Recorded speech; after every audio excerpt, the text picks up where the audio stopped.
परम तत्वाय नारायणाय गुरुभ्यो नमः। ॐ परं तत्त्वाय नारायणाय गुरुभ्यो नमः। यदि संपूर्ण भारतीय शास्त्रों का मंथन किया जाए तो प्रारंभ से लगा करके आज तक भारतीय दर्शन और भारतीय ज्ञान, भारतीय चिंतन और भारतीय विचारधारा को स्पष्ट करने के लिए एक एक करके 108 उपनिषदों की रचना हुई। जब वेदों के भाष्य और वेदों के अर्थ समझ से परे हो गए तो ऋषियों ने उपनिषदों की रचना की। जब ज्ञान और चिंतन लोगों की समझ से परे हो गया तो फिर उपनिषदों की रचना करके लोगों को समझाने की प्रक्रिया प्रारंभ की। उपनिषद का तात्पर्य है उपनिषद, पास में आना और नजदीक बैठना। यहां पास में आना और नजदीक बैठने का तात्पर्य गुरु के समीप जाना और गुरु के समीप बैठने की क्रिया से है। जो गुरु के समीप बैठता है, जो गुरु से कुछ सीखता है, जो गुरु से कुछ चिंतन करता है, उनके ज्ञान मंथन से कुछ मोती प्राप्त करता है और अपनी जिज्ञासाओं का समाधान करता है, अपने मन की जटिल ग्रंथियों को खोलने का प्रयास करता है और ऐसी क्रिया करने वाले को उपनिषद कहते हैं। उपनिषद कोई कागजों के टुकड़े नहीं है, उपनिषद कोई इबारतें नहीं है, लिखी हुई कोई पंक्तियां नहीं है। उस समय शिष्य अपने जीवन का मूल ध्येय मर्म यह समझता था कि मेरे जीवन की पूर्णता तभी प्राप्त हो सकती है जब मैं गुरु के पास जाऊं, योग्य गुरु के पास बैठूं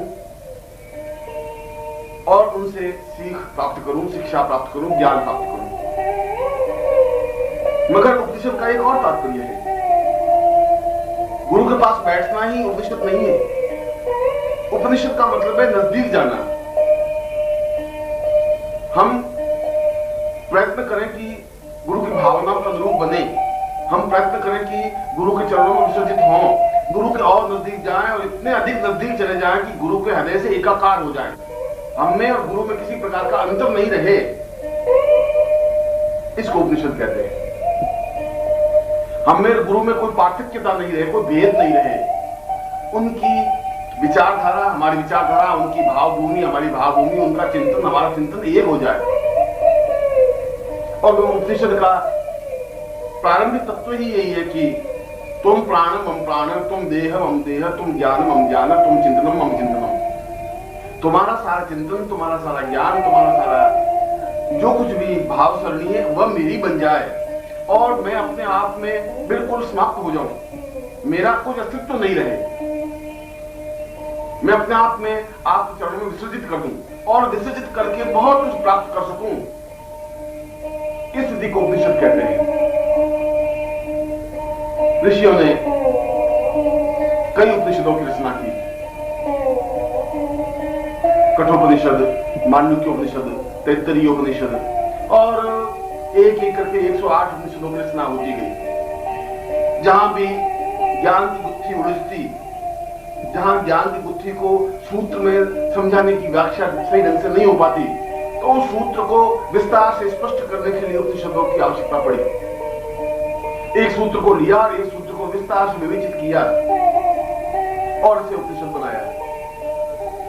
उपनिषदों का तात्पर्य है कि हम उस सूक्ति को गहराई के साथ समझ सके, हृदय के अंदर उतार सके, पूर्णता के साथ चिंतन मनन विचार धारणा कर सके।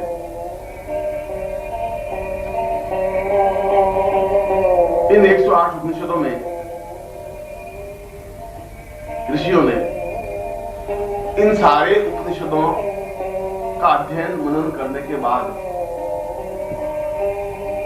यह एहसास किया, यह विचार किया, यह स्पष्ट किया कि यद्यपि प्रत्येक उपनिषद अपने आप में एक अलग विधा लेकर के बैठा हुआ है, प्रत्येक में अलग अलग ज्ञान है, अलग अलग चिंतन है। प्रत्येक उपनिषद अपने आप में पूर्ण है, ज्ञान के क्षेत्र में अपने आप में अद्वितीय है। परंतु इन सब उपनिषदों में, इन समस्त उपनिषदों में जो सर्वश्रेष्ठ और अद्वितीय उपनिषद है उसे शिष्योपनिषद कहा गया है। शिष्योपनिषद, यहां पर शिष्य को समझने की जरूरत होगी। उपनिषद और शिष्य में कोई अंतर ही नहीं है, दोनों का शब्द अर्थ एक है। शिष्य का मतलब है शिष्य होना, नजदीक होना, और गुरु के हृदय के नजदीक पहुंचना, और ऐसी स्थिति तक पहुंच जाना कि गुरु के हृदय से एकाकार हो सके, उसको शिष्य कहते हैं। शिष्य का तात्पर्य कोई देह से नहीं है, शिष्य का तात्पर्य कोई शरीर से नहीं है, शिष्य का तात्पर्य खड़े होकर हाथ जोड़ने से नहीं है, शिष्य का तात्पर्य कोई दीक्षा लेने से नहीं है। यह तो एक भाव है।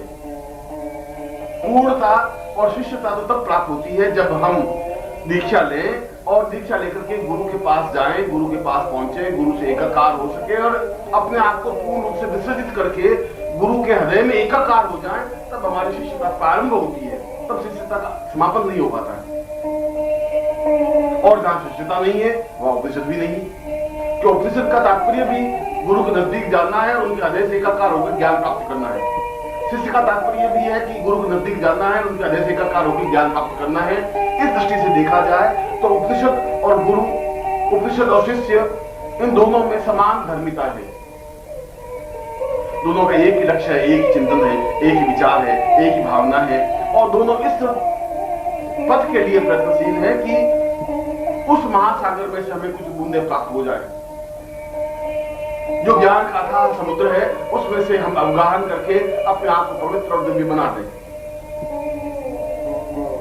और इसीलिए शास्त्रकारों ने, ऋषियों ने, महर्षियों ने, योगियों ने, वे चाहे किसी भी धर्म संप्रदाय के रहे और वे चाहे किसी भी प्रकार के शैव या वैष्णव या ब्राह्मी संप्रदाय या अघोर संप्रदाय, और इस शास्त्र में और तंत्र शास्त्र में और मंत्र शास्त्र में जितने प्रकार के संप्रदाय बने, उन सारे संप्रदायों में सभी योगियों ने और सन्यासियों ने, शास्त्रज्ञों ने और चिंतकों ने, विचारकों ने इस बात को स्वीकार किया कि जब तक हम शिष्योपनिषद को समझे नहीं, तब तक, जब तक उसको अपने हृदय में उतारे नहीं, तब तक अन्य उपनिषद पढ़ना ही व्यर्थ है, तब तक जीवित रहना ही व्यर्थ है, तब तक जीवन में आगे बढ़ने की क्रिया संभव ही नहीं है। और इसीलिए उन्होंने एक स्वर से स्वीकार किया कि शिष्योपनिषद प्रत्येक व्यक्ति का प्रारंभिक हेतु है और जीवन का अंतिम हेतु है। अन्य उपनिषद पढ़े या नहीं पढ़े, अन्य उपनिषदों की चर्चा करें या नहीं करें, अन्य उपनिषदों के मर्म समझे या नहीं समझे, तो कोई जरूरत नहीं है। क्योंकि यदि हम सही ढंग से शिष्योपनिषद समझ लेते हैं और उस शिष्योपनिषद को अपने हृदय में उतार लेते हैं, तो अन्य उपनिषद तो अपने आप हमारे हृदय में उतर जाएंगे, अन्य उपनिषद तो अपने आप हमारे समझ में आ जाएंगे। उनके लिए प्रयत्न करने की जरूरत नहीं है, क्योंकि जब हम गुरु के हृदय में उतरेंगे तो गुरु का जितना अथाह ज्ञान है उनसे हम संपृक्त हो जाएंगे, उनसे हम संबंधित हो जाएंगे, बस सब कुछ ज्ञान हमें अपने आप प्राप्त हो जाएगा।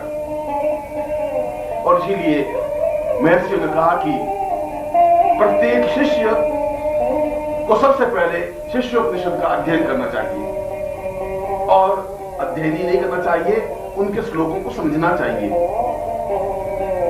और समझने के साथ साथ अपने हृदय में उतारना चाहिए, अपने जीवन में उतारना चाहिए, अपने व्यवहार में उतारना चाहिए। हो सकता है कि आज के इस भौतिकमय वातावरण में ऋषियों की यह वाणी थोड़ी अटपटी लगे, आज के स्वार्थमय युग में ये लगे कि गुरु ने अपनी प्रशंसा ज्यादा कर दी, मगर ऐसा नहीं है। यदि हमें हरिद्वार में, गंगा में स्नान करना है, पवित्र होना है, तो हरिद्वार जाना ही होगा और नदी में छलांग लगानी ही होगी।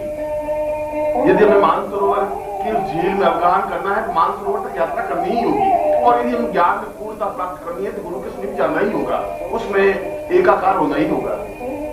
इसलिए यदि हमें जीवन में उस पूर्ण सत्य के दर्शन करने हैं, उस पूर्णत्व के दर्शन करने हैं, यदि हम पूर्ण वाला पूर्ण बनना है, तो फिर हमें शिष्य की परिभाषा समझनी होगी।